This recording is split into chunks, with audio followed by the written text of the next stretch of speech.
What is up, guys? Nick here, helping you to master your technology. Welcome to my iPhone 14 Pro Max honest review after 2 weeks. Now, if you notice, I haven't really done a full review on this for quite some time, and that's because I wanted to give myself some time to use it before I tell you my honest take on this device. Now, I'm not going to go over every single thing in this video. You already know the new things: the dynamic island, the bigger cameras, the space black, the deep purple, crash detection. You guys know those main features, so my goal of this is to tell you my honest thoughts on the entire device, not really give you another spec rundown or a boring iPhone review where you could just go read the specs yourself. So let's begin by talking about the build and the design. Now, I gotta tell you that I've been drawn to this stainless steel style for quite some time. I really loved the iPhone 13 Pro Max last year, and it retains here with the iPhone 14 Pro Max. So definitely really love the stainless steel kind of look. Now, if you look at this graphite iPhone 13 Pro Max, you can see this is definitely black on the edges, but it's still kind of gray on the back, hence the space kind of gray and then black on the sides. So not a fully black phone. It's not like the jet black iPhone 7 Plus of back in the day, but still really have enjoyed this color. I think it definitely matches, the more professional cameras and things like that kind of look. So really enjoyed that. I've been really enjoying kind of just how this phone feels also, just like I enjoyed how premium the iPhone 13 Pro Max felt, but it's still got some weight to it. I mean, this phone right here, the 14 Pro Max, weighs 240 grams, so it's not a light phone. Also, I haven't really enjoyed that the camera bulges out a little bit more now, so my cases have thicker humps as well. You can see when I put a new case on, they're going to have a thicker back, so definitely that is not quite as nice, I think, as some of the older phones, so it means it'll rock on a table more if you're typing and stuff. Not a lot of people do that, but if you do, keep that in mind. That camera bulge is definitely there. So overall, I gotta say, I'm still happy with the design. It's not a change though, so if you're looking for something that feels different, the iPhone 14 Pro Max did not really feel that way to me. I also found that the dynamic island is slightly more distracting so far. That's something I wanted to mention, but on the whole, it just doesn't really feel that much different, but that's not a bad thing. That's why I'm still giving it praise, because I still think it's one of the most premium feeling phones on the market. But if you're looking for change, Apple hasn't done that yet. It still feels like the iPhone 12 Pro Max, the 13 Pro Max, and the 11 Pro Max, and I just feel like I'm using the updated version. That's it. Nothing like super changed, not something super different like a flipping phone or a foldable phone, nothing like that. It's still your standard premium iPhone. So when it comes to the display, it's been pretty great. Just like the iPhone 13 Pro Max, it gets brighter though at the peak brightness. So regular day-to-day use, it's not really going to be too much brighter, still 1000 nits, but when it hits the sunlight, you can definitely tell this thing will crank up a little bit higher. It'll have to detect that through the ambient lighting. But overall, if you want a little bit more brightness outdoors, this is the phone for you.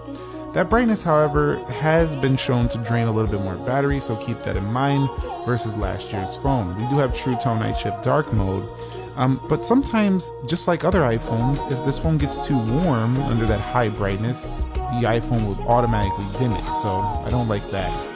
However, I do like the overall color saturation. It's still well balanced like Apple usually does, not oversaturated, nothing like that. Colors look amazing, as this is OLED and contrast ratios are beautiful. Now, dynamic island, let's talk about it a little bit here with this display. I find it gets in the way a little bit more than I would like, and my eye, I don't know what it is about this dynamic island. I just have to be honest with you though, my eye just is drawn to it. Like, even if I'm not like trying to look at it, like I just keep looking at it. I think it's just prominent because behind the dynamic island, you can still see the display. And I know that people are saying it's a cool new feature, it doesn't really, no, I'm telling you my truth. My truth is that I keep looking at it. Maybe that's because I'm really into like detailed things, so maybe I look at little details a little bit more, but it draws me in a little bit more than the notch did actually, and I didn't really like the notch either. but the notch kind of is just at the top of the display. You kind of can forget about it. This one, you can see the screen behind it. You see that flower going through it. So I'm not a major fan of this either. So, you know, I'm not trying to sound like I'm complaining every time. It's just, I'm more of an all screen kind of guy. Let me go ahead and play this song really quickly here. And you'll see this is kind of where you're going to see, I'm not actually going to play it, but this is kind of where you'll notice that the dynamic island is definitely more useful in music and stuff. You can be hopping between applications and you'll still be able to change tracks and stuff like that. So it does have its uses, but it's not going to be anything, you know, groundbreakingly different. Like, yeah, you can go ahead and see whatever you're doing with a timer, for example, like up there, where when you connect the AirPods, it'll show the AirPods. When you start charging, it'll show the charging. When you're getting some notifications, calls, it'll pop up there. So Dynamic Island has its uses, but for me, it wasn't the thing that drew me to this phone. I really like the space black color, and I just like the overall, you know, camera upgrades and stuff. But if you want the Dynamic Island to show that you got the new phone, Apple's done it again, where they found a way to make the phone look like it's not last year's phone. They're really good at this. And I almost forgot to talk about this one. Always on display. It's just simply too bright. You've probably heard this before, but I'm gonna join the crowd and say I have the same feeling. I don't like it as much as I like the Android version. It just feels like the phone is literally fully on. Not just the always on display feature, but look, I'm doing this a lot. And every time I see it, because I think the phone is on. And I know that's the name of the feature, obviously, Nick, but no. If you look at this on an Android phone, you can tell it's kind of off, but the clock is just on. So definitely Apple needs to lower that down a little bit. Let's see what they do in the future. But for me, always on display, not really impressive. I've actually had it off the entire time. So overall, the display is good. Dynamic Island to me is distracting, but it's still neat, and I do like that at least they made a feature out of an obtrusion. Instead of just leaving it there, at least they did something to make it a feature instead of like just having some notch up there. So there's pros and cons to it, but for me, I'm ready. I want to see an under display camera or some kind of way where they can make it really thin, get in that bezel, make this all screen. That's the iPhone I'm dreaming about. This one, pretty good for now. It's a temporary holdover. Moving on to software. The software of the iPhone 14 Pro Max, we don't got to spend all day on this. It's iOS 16. That's really what we're looking at here, and we've seen iOS 16 on multiple other iPhones already, and it basically runs the same. You have your customizable lock screens and stuff like that on the lock screen. That's the big new feature. Focus modes remain. watchOS 9 pairs very nicely with this, and just overall the customization of wallpapers and things is pretty nice. Also with the 14 Pros, you get your special wallpapers, which Apple removed from the other iPhones. I don't know why they did that. They removed their stock wallpapers. So that's pretty nice here. You can finally see your battery percentage again. Not like you couldn't see it before, but Apple finally brought it back. So that's nice. Overall, software will be updated for several years to come, and it's buttery smooth. I haven't really found too many issues. Also, you'll notice within the camera settings, you do get a little bit more just due to the hardware lenses, that 2x cropping in on that main sensor. In addition to 3x, you got like 4 down here, and then video, you do have the action mode over there. In addition, on the software for iPhone 14 Pro Max, again, it's just related to the camera. If we scroll down to the camera, when you go over to formats, you do have the Apple ProRes, or ProRAW and ProRes resolution right there. ProRAW resolution up to 48 megapixels. But for the most part, you're going to be shooting at the 12 megapixel, you know. But for the most part, you're going to be shooting at 12 megapixel.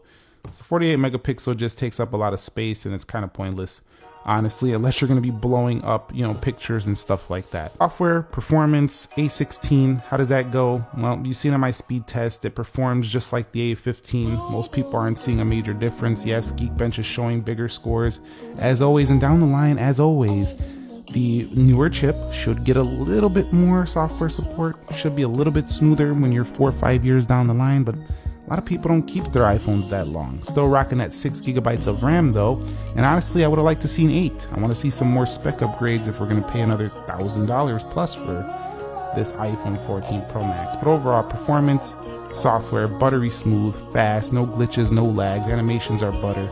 It just performs like a boss. Best performing phone I've probably ever used. It's up there with the iPhone 13 Pro Max. So the cameras. Now again, we talked about that 48 megapixel Pro Raw res. Yeah, this does have better cinematic video. The cameras are thicker, and you do have the ability to shoot a little bit better on the front-facing camera, giving you a autofocus within video. So there is some upgrades here that is pretty neat for this phone. I also find that the focusing, due to that higher sensor, sometimes I have to like focus it a little bit more than I used to have to on the older iPhones. So that could be because it has more depth of field. So it reminds me a little bit of like S22 Ultra when you're going ahead and trying to focus in on things. So not quite the favorite point and shoot camera iPhones that I've experienced before, but overall it still kind of knows what to do most of the time, so it's very good. I find the overall results on this phone to just be a tack sharper, just a little bit sharper, and when you zoom in on things, sometimes just maybe a little bit better, but it's not nothing that's like groundbreaking. I really have to really pixel peep. I have to look really closely just to see if the detail is better than other iPhones. That's not a bad thing though. Don't let this come off as negative or it's a bad thing. It's just iPhone cameras are so good that even if it's a little bit of improvement, it's still an improvement. It's still one of the best camera phones out there. You have the rich contrast standard. I did try out the action mode in video though, and I gotta say, the camera quality in action mode is not super strong in low light. So you'll want to be in sunlight when you're using this.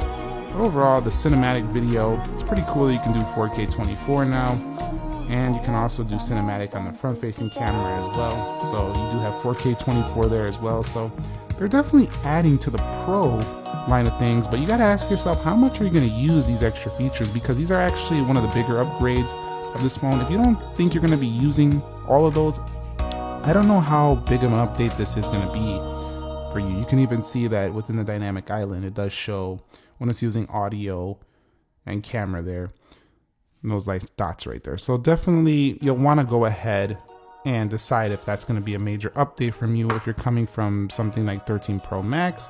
I think if you're coming from iPhone 12 Pro Max, it's a nice change, definitely.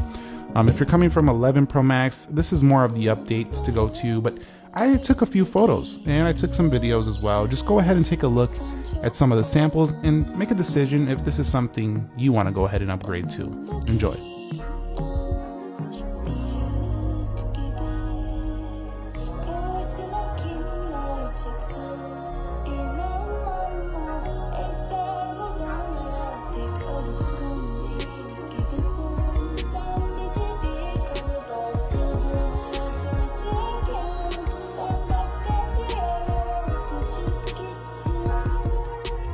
Sevemedim, sevemedim seni. Gönlüm içime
battery life for me has been, it's been good. It's not been overly impressive. I don't know what it is with iOS 16. Ever since I downloaded iOS 16, even on my 13 Pro Max, I'm not getting as good a battery life as I did on 15. I was blown away by the battery life when I first got the iPhone 13 Pro Max. This one, I'm getting a full day, but I'm seeing the battery go down throughout the day. I'm not like, wow. Like 13 Pro Max last year, I was like, wow. And I know they probably have similar battery life if we do a full test.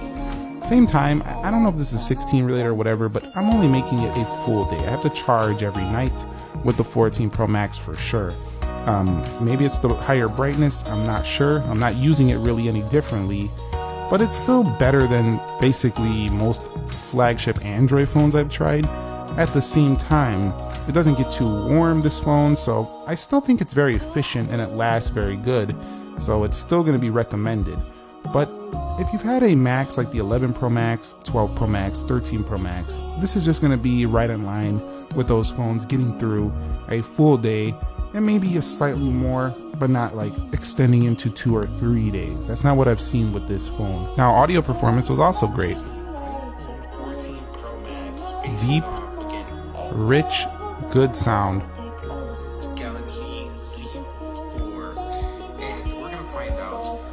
So if you're trying to use this as your little tablet, your little phablet phone, you're definitely going to be able to enjoy some video very easily, some music. The speakers are fantastic on this phone. Now, I will say when it comes to phone call quality, it's really good as well. Apple has nailed it with the reception these days. I'm seeing 5 bars most of the time. I get 5G signal in most places on T-Mobile's network. Not a promotion for T-Mobile, I'm just saying I'm getting really good reception strength all the time on this phone. That's not something I could say about some older iPhones, so it's a pretty good deal. And also, there's supposed to be a faster modem in here for internet browsing on the move on 5G, so that's nice to have as well. I can briefly mention crash detection. I don't ever want to use that feature. I don't ever want to be in a crash, so I'm not really going to tell you I've had an experience with it because I haven't and I don't plan to. So definitely, hopefully you never have to use crash detection, but I think it's a nice peace of mind feature. It's like an insurance policy that has it's like an emergency insurance policy. You basically, if you get into a crash, God forbid, hopefully you never do, you at least will have a way to call even if you're rendered unconscious. So a pretty awesome safety feature. Pixel's had this already, but it's nice that it comes to the iPhone. So Bluetooth 5.3 makes connecting to AirPods and stuff a little faster. I found Bluetooth to be slightly quicker, but most people won't notice. On a scale of 1 to 10, let's wrap it up here. iPhone 14 Pro Max. This phone is actually pretty hard to find right now. You know, they're selling a lot of them, and it just seems like it doesn't matter what Apple makes, they're going to buy it. So, of course, you're going to be waiting a few weeks to get it if you try to order it now since pre-order is over. On a scale of 1 to 10, I'm giving it an 8.5. I had to take off a 1.5 because it just doesn't feel like a massive change from last year. We do have the dynamic island. We do have, a little bit better cameras, but this is not nothing amazingly different. It's not like when we went from iPhone 7 to iPhone 10 or something like that, iPhone 8 to iPhone 10. Those are big changes. This right here, further improving, further pushing Apple forward, but not really, groundbreakingly different. So, not that everybody's looking for that. Not everybody needs